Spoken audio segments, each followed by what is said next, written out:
Episode 05 The Sand Dune Incident. When an empire changed direction in silence. Welcome to the Dragon Archive, where Chinese history is told through story, evidence, and the shadows left behind. In the final year of Qin Shi Huang's reign, the emperor was still traveling across his empire. To the outside world, everything remained stable. The empire was unified. The administration continued to function, and imperial orders were still being issued under the authority of the first emperor. But during one of these eastern tours, according to the Shiji, Qin Shi Huang became seriously ill. From that moment onward, the nature of the imperial journey changed.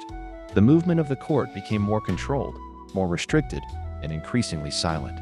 The emperor's condition was not publicly announced. Instead, access to him was carefully limited to a small inner circle of officials.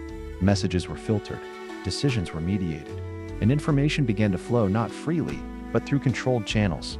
Among those closest to the center of this system were Zhao Gao, Li Si, and the palace attendants who managed communication between the emperor and the outside world. At this point, the empire was still functioning, but the source of authority was no longer fully visible. It existed, but it was increasingly separated from direct access. At the same time, Prince Fusu remained far from the capital, stationed at Shan Commandery, removed from the immediate political center. This distance, which had once seemed like a form of political assignment, now became decisive. Because in a system where information is controlled, distance becomes power. Eventually, the imperial entourage arrived at Sand Dune Palace, or Shakyu Platform. It is here that the Shiji records the death of Qin Shi Huang. But what followed was not immediate disclosure. There was delay, there was silence, and there was hesitation in how the empire would respond. The emperor's death was not announced to the wider court at once. Instead, the situation was contained within the inner circle. Messages were delayed, orders continued to be issued in the emperor's name, and the movement of the court did not immediately stop. To the outside world, the empire appeared unchanged. But internally, something fundamental had shifted. The center of authority was no longer physically present. Only its administrative structure remained. Within this gap, decisions began to form. If the emperor's death were revealed immediately, the stability of the empire could be at risk. So the flow of information was managed. Silence became a tool of governance, and in that silence, the meaning of authority began to shift. The empire continued to operate, but its direction was no longer anchored in a visible ruler. It was now anchored in interpretation. Meanwhile, far away from the court, Prince Fusu remained unaware of the full situation unfolding at the center. His position outside the capital, once a form of separation, now placed him outside the immediate flow of information.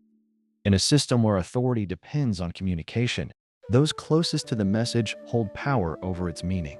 The Sand Dune incident, as recorded in the Shiji, marks not only the death of the first emperor, but the beginning of a transition inside the imperial structure itself. A system built on centralized authority did not collapse at the moment of the emperor's death. Instead, it continued to function. Orders were still issued. The court still moved. The empire still believed itself intact. But beneath this surface, the source of legitimacy had already entered silence. By the time the truth reached the capital, the decision-making process had already begun to move forward without the emperor. His final intentions were interpreted, transmitted, and acted upon within a structure that no longer required his physical presence. And in that space between death and announcement, the direction of an empire quietly began to change. The emperor had died, but the empire had not yet received the news. Thanks for watching The Dragon Archive. Every story here begins in the shadows, but returns to the records. If you want more stories from Chinese history, emperors, rebels, assassins, philosophers, and forgotten kingdoms, follow the archive. The past is not gone. It is waiting to be read again.